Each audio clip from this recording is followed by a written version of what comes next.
지금 한미일 군사 훈련을 강화하다 보면은 일본은 사실 군대를 못 그렇죠. 가지는 헌법, 평화헌법이. 평화헌법을 예. 갖고 있기 때문에 자위대를 군대로 인정하는 꼴이 되고 또 동해에서 자꾸 활동하게 하다 보면은 독도 영유권을 주장하는 음. 일본은 우리 위협으로 점점 다가오겠죠. 예. 네. 그러니까 일본만 유리한 거죠. 일본만 예. 좋고 글쎄요. 이 과거사 문제도 해결 안 됐는데 네, 우리가 어떻게 보면 지난번에 기시다 총리 찾아가서 만나서 사진 한 네, 장 찍고 오고 그 이후에 일본 기시다 총리가 이제 국회 연설하면서 뭐 네, 우리와 이제 관계를 좋게 만들어야 된다 이런 취지도 얘기하더라고요. 네, 그래서 과연 어떤 얘기가 오갔길래 네, 갑자기 뭐 이웃 나라처럼 또 생각하느냐 생각해봤더니 제 개인적인 판단은 군사적으로 어떤 도움이나 아니면 함께 훈련할 수 있는 그런 기회를 잘 만들고 같이 할 수 있게 하겠다. 네. 이런 우리 정부의 어떤 귀뜸이나 음, 아니면 어떤 의견이 전달된 게 아닌가 이런 그렇죠. 생각이 들 정도로 네, 너무 이번 정부 들어서 한미일 동맹이 이제 강화되는 아니, 음, 군사 동맹 아니지만 네. 훈련까지 하면서 일본이 좀 기분 좋을 만한 일들만 벌어지고 있다 이런 생각이 네, 듭니다. 그렇죠. 네. 지금까지 북한이 미사일을 사격한다든가 했을 때 정부는 진보 보수할 것도 없이 지난 정부는 한미 동맹을 강화해서 한미 뭐 확장 억제를 네, 해서 네. 그런 하겠다. 얘기를 많이 했죠. 한미가 연합으로 어떻게 대비 태세를 하겠다. 이것만 했지. 네. 한미일이 어떻게 하겠다는 얘기는 안 했어요. 근데 윤석열 정부는 이 북한 핵 미사일에 대응하기 위해서 한미 네. 플러스 한미일 군사 안보 협력 협력을 뭐 이렇게 강화한다. 하더라고요. 안보 협력 예. 강화한다. 이렇게 왜 얘기를 하는지 모르겠어요. 어제도 윤석열 대통령 발언이 네, 굳건한 한미 동맹과 음, 한미일 안보 협력을 바탕으로 네, 견고한 대응 태세를 구축해서 잘 대비하고 대응하겠다. 그렇게 가다 보면 한미일 그 군사 동맹으로 빨려 들어가게 되는 하, 것이죠. 예, 걱정이 됩니다. 네, 예, 우리 의원님께서는 이런 북한의 도발 네, 아니면 뭐 국지전이나 아니면 포격이나 예나 연평도 해전이나 아니면 그 음. 도발처럼 그런 단계까지도 갈 수 있다고 좀 보시는지 지금 네, 현 상황이 가고 있죠. 그래요? 그렇게 수순으로 지금 너무 이제 점점 걱정이 되는데요. 그렇죠. 긴장이 고조되고 네, 전쟁의 위기가 점점 고조되다 보면은 지금 미사일 다음 수순은 아마 대륙간 탄도미사일 실험 네, 또 전술핵 실험 어, 이런 걸 먼저 할 것이고 그것도 잘 안 통하면은 연평도 포격 도발이라든가 이런 것처럼 네. 또 국제적인 어떤 도발을 또 일으킬 수가 있겠죠. 예, 근데 그게 그렇게 된다면 네, 물론 이제 그렇게 해서는 안 되겠지만 북한이 대화 테이블로 나와야 되는 그런 상황이지만 우리 정부도 이게 대응을 살살 할 것 같지가 않아요. 그렇죠. 예. 그래서 그렇게 되면은 또 정부는 강대강으로 더 치달을 수가 있는 거죠. 네. 그래서 그런 것들이 점점 우발적인 충돌이든 의도적인 충돌을 하면 그걸 위기를 관리를 잘해야 되는데 네. 더 적절한 선에 대응을 해야 되는데 과하게 하다 보면 자꾸 에스컬레이트 되잖아요. 서로. 그렇게 되다 보면은 네. 국지전으로 확대되고 또 전쟁으로까지 갈 수가 있게 되는 것이죠. 참 무섭습니다, 의원님 지금 상황이 네. 어떻게? 그래서 사실 아, 참 지금은 안보 위기 상황입니다. 네. 사실은. 예, 위기다. 예, 위기가 왔다. 예, 음, 이게 저희가 경제 위기 얘기는 좀 많이 했지만 안보 위기까지 이렇게 음, 맞이하게 될 줄은 몰라서 네, 국민들은 더 이제 고통을 받을 수밖에 없는데 깨시미님께서 이게 나라냐 이렇게 말씀 주고 계시고 네, 토피어리님은 미쳐버리겠다 이런 음, 말씀도 주고 네, 계시고 예, 300 화이팅님께서는 대한민국 아닙니다. 이 나라는 일본 속국입니다. 국민의힘은 이런 생각으로 살 것 같아요. 네, 이렇게 예, 얘기를 하고 있고 솔직히 대화가 되는 북한이랑 대화가 쉬워 말 안 통하는 일본이랑 대화가 쉬워 이렇게 물어보는 댓글도 있습니다. 아, 그렇구나. 예, 예, 그만큼 일본의 야욕 우리가 이제 잊지 말아야 된다 이런 말도 많이 하고 계시는 것 같은데 자 저희가 계속해서 경기할 수밖에 없는 거고요. 근데 저희 하나 또 여쭤보면 지난주에 이제 강릉 네, 다녀오셨잖아요. 네, 강릉에서 이제 못 들어가시고 네, 그런 모습 보시 많은 분들이 안타까워하시더라고요. 네, 그런 일도 있었는데 이게 우리 국방과 안보도 잘 유지가 되고 태세가 잘 준비가 돼 있어야 되는데 이번에 보면 지난번 말씀하셨듯이 작전 실패다라고 네, 하셨잖아요. 그렇죠.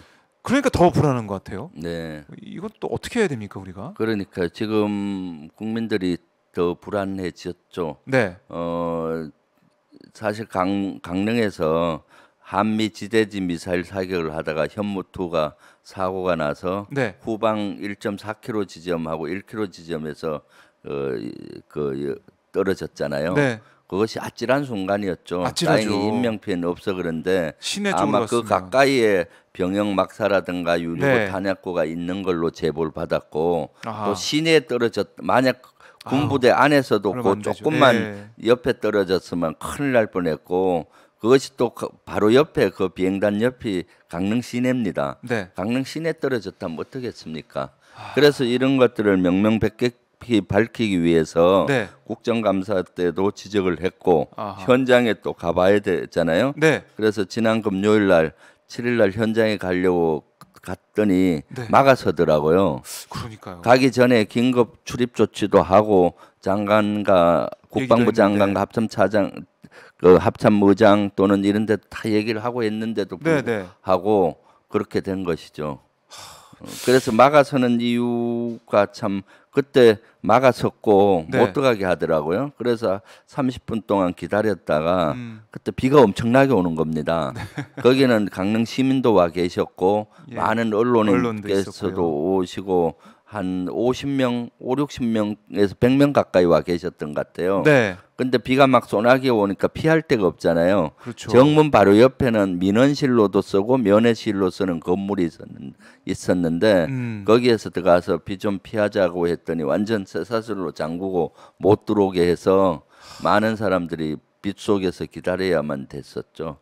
그래서 뭐 저는 이거 그때 막을 참 필요가 있었나요, 근데? 그럴 필요가 국회의원들이 없죠. 왜냐하면 갔는데. 그때 현장에 가서 예. 낙탄된 지점을 보는 것이 뭐 그렇게 비밀이에요. 그리고 거기는 주로 골프장 페어웨이 일대에서 페어웨이, 예. 이뤘다고 하니까 골프장은 일반 민간인들도 가요 거기는. 근데 뭐 왜 그렇게 막았었겠습니까? 그러면은 뭔가 감추는 게 있으니까 그렇지 않겠어요? 그래서 그런 의구심이 드는 거죠. 아, 그러니까 보도된 거나 아니 브리핑된 거 말고 또 다른 네. 현장에서 발견될 수 있는 게 있지 않았을까? 네. 예를 들면은 예. 군에서 발표는 그 하염이 있고 낙탄된 지점으로부터 민가가 뭐 2km 멀리 떨어져 있었다라고 발표했잖아요.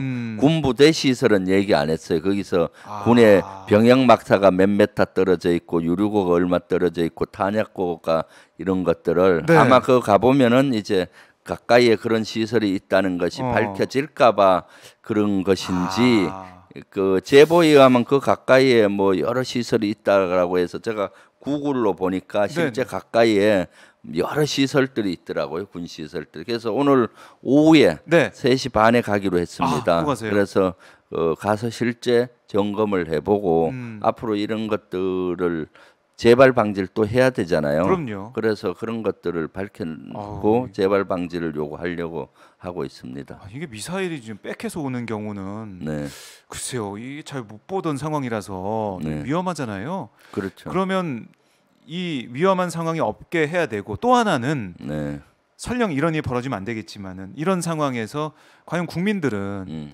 정말 그러면 하루 종일 불안에 떨어야 되는 거냐? 네. 상황이 어떤 거고 이건 전쟁 아니다, 북한의 도발 아니다 이렇게 얘기해주고 안심시키는 그런 메시지나 매뉴얼이 좀 있어야 되는데 왜 이게 그러니까요. 없었나요? 그날 4일 날 밤 11시에 그 화염이, 낙탄이 네. 났거든요. 그리고 나서 원래 11시에 다섯 발인가 쏘게 돼 있었던 것 같아요. 네 발인가. 미국 에이텍함스하고 우리 에이텍함스 한 발, 현무함 네 발이네요. 네 발을 사격하기로 돼 있어서 5분 간격으로. 아하. 근데 첫 번째 쏜 현무2가 낙탄이 난 네. 겁니다. 그래서 그 다음 거를 못 쏘고 2시간 후에 다시 1시, 쏜 겁니다. 새벽 1시에서. 예, 새벽 1시에 계획을 바꾼 거잖아요. 아하. 그래서 강릉 시민들하고 인터뷰를 해보니까 네. 처음에 왕 하는데 하고 보니까 하염이 막 쏟고 무서웠어요. 그런 상황인 거죠. 그게 네. 그래서 비행기가 추락했나 아니면 뭐 탄약고가 폭발했나 뭐 여러 가지 썰이 막 있었고 네. 그런데 이제 하염에 불타는 그 장면이 SNS에 막 도는 겁니다. 맞아요. 보면 엄청나잖아요. 그, 아우. 그 찍은 분하고도 인터뷰를 했어요. 아, 네네네. 그 기지에서 한 2km 떨어진 지점에 살고 계시는 분이었는데 저녁 11시쯤 됐는데 꽝 소리가 나서 비행기가 추락한 건가 의문이 가서 근데 슝 하면서 소리가 들렸고 하더란 거예요. 그래서 나가 보니까 엄청나게 하염이 타고 있어서 그걸 찍어서 SNS에 올렸다 하더라고요. 네. 그리고 나서 그것이 뭔지 모르고 그러니까 소방서나 경찰서에 강릉 시민들 막 예, 전화하고 뭐냐. 또 불이 났으니까 소방서에도 불 꺼라. 그래서 소방서 차량이 불 꺼야지. 부대까지 갔는데 네. 통제가 됐어요. 이건 군에서 훈련 알아서 할 테니까 돌아가라 하고. 네. 그러니까 무슨 상황이 모르는 상황에서 우왕좌왕하고 있는데 새벽 1시에 에이텍함스 사격이 좋았어요. 4발 네. 5분 간격으로 또 일어난 거예요. 야, 에이텍함스 미사일 사격은 소리가 엄청나게 큽니다. 그리고 밤 그래요? 1시면 어떻게 했어요? 아유, 다 이제 잠에 밤에는 다 소리가 자고 더 있는- 크게 퍼져요, 사실은.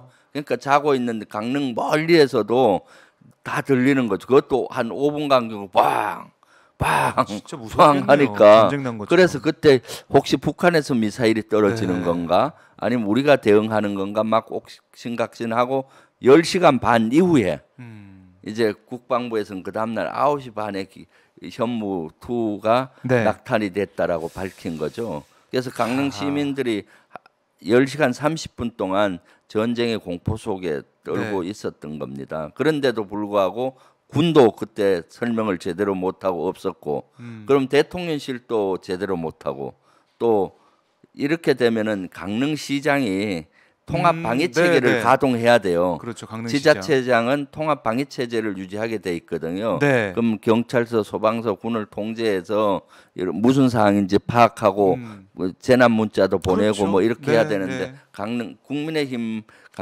출신 강릉시장이거든요. 네. 강릉시장도 전혀 나타나지도 않고 사항도 파악이 안 되고 이런 것이죠. 예. 야, 총체적인 난국이네요. 그래서 진짜. 그때 시민들하고 간담회도 했었는데 시민들은 대단히 분노하시더라고 이 사항을. 그럴만하죠. 윤석열 대통령이 당선인 시절 그 대선 시절에는 네. 강릉이 외가다 나를 정서적으로 키워준 곳이다 하면서 강릉에 대한 친숙도를 대단히 비쳤거든요. 네. 그러니까 강릉 시민들께서는 윤석열 후보의 외가야 해서 많이 밀어줬어요. 네, 그래서 지지했겠네요. 그 당시 강릉에서 국민의힘 표가 많이 나왔습니다. 윤석열 네. 후보의 표가. 그랬는데 지금 이제 이런 상황에서 진정 어린 사과도 없고 예. 위로 말 한마디 없고 그래서 어떤 분은 그렇게 얘기하더라고요. 강릉 왜 가면서 보일러 하나 안 놔주고 포탄으로 먼저 공격하느냐라고 얘기하시는 분도 있었습니다. 그래서 그런 부분을 대단히 분노하고 있었습니다. 그래서 오히려 제가 예. 국방위원으로서 사과를 드렸습니다. 진짜 죄송하다. 네. 이거는 제가 명명백백히 밝히고 앞으로 어떻게 할지를 노력하겠다. 그리고 강릉 네. 시민들 편에서 노력하겠다 했어요. 그러니까 얼마나 불안하면 어떤 시민은 네. 방공호를 만들어 달라고 요청하더라고요. 막 전쟁의 위기 막 포탄이 떨어지고 하는데 피할 데가 없어서 네. 무서워서 혼났다고. 그럴 정도로 그럴 정도. 전쟁의 공포 속에 있었던 것이죠. 네. 와, 이 설명을 들어보니까 얼마나 우리 주민들이 힘들었을지, 네. 얼마나 더 심각한 사고였는지 제가 알 수가 있는데 결국에는 이 전쟁 위협도를 좀 낮추는 네. 안보는 뭐 계속 태세는 유지하겠지만은 이런 위협에서 우리 국민들 떨지 않게 만드는 게 이것도 정부가 할 일이고 네. 대통령이 할 일인데 그렇습니다. 이게 안 되고 있네요. 그래서 그때 주민들 인터뷰라든가 네. 현장 거를 주불리 김병주 유튜브에서 자세히 찍어서 올렸습니다. 주불리 김병주. 그런 영상물 보고 싶으면은 네. 주불리 김병주에 오셔서 보시면은 예. 잘 느낄 수가 있을 겁니다. 네, 10만 유튜버의 시민들의 생생한 목소리 네. 그리고 유튜브 그때 하염 장면을 찍었던 분도 인터뷰를 했거든요. 예. 그런 것들이 주불리 유튜브에 잘 나와 네. 있습니다. 예. 야, 여기 뭐 10만 유튜버가 되시다 보니까 예. 자연스럽게도 홍보 말씀도 하시고 아 그런가요? 네. 예. 이제 점점 능숙해지십니다.